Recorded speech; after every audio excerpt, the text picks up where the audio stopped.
about the life of Jesus. And the earliest reliable tradition tells us that it was written by a guy named John Mark. Now, Mark didn't just grab a bunch of random stories about Jesus and throw them together. He's designed this book to address some really specific questions about whether or not Jesus was the Jewish Messiah. So let's stop right there, because that's a term a lot of people like me aren't very familiar with. Yeah, so the Messiah was a royal figure, sometimes called the Son of God, that Israel was expecting to come and set up a kingdom here on earth. And around the time of Jesus, Israel was occupied by Rome, and so many Jews were hoping that the Messiah would come and overthrow the Romans and rule as king. But Jesus didn't overthrow the Romans. In fact, he was killed by them. And that brings us to the very issues Mark is trying to get at in this book. So in the first half, he focuses on who Jesus is. Is he really the Messiah? And then in the second half, he's addressing how Jesus became the Messianic king. And then right here in the middle of the book is this pivotal story that brings the two halves together, and Jesus answers both of these questions. Okay, so let's talk about the first half of the book, who Jesus is. So Mark makes his beliefs about Jesus very clear from the first line of the book. The beginning of the good news about Jesus, the Messiah, the Son of God. One of the next stories is Jesus getting baptized, and God's voice announces from heaven, "This is my son." So it couldn't be more clear. It's presenting Jesus as the Messiah. Yes, but as you're reading through this first half of Mark, you'll notice something really interesting start to happen. Jesus is going about healing all these different people, and he's constantly telling them to keep quiet about who he is.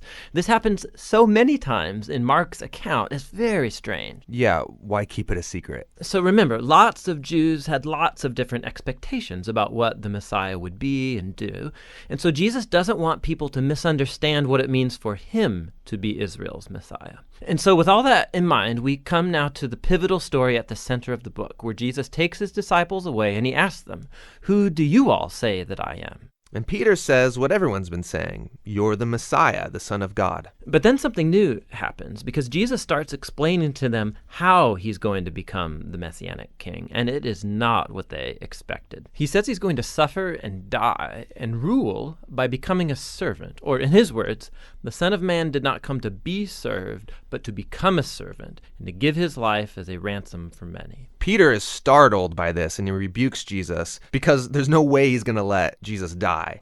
And Jesus responds, "Get behind me, Satan," which is really intense. It really is. But it highlights how important it is for Jesus that his disciples come to understand who he really is. And so here, now in this pivotal section, Jesus tries 3 different times to have this conversation with them, and every time they respond in confusion and even fear.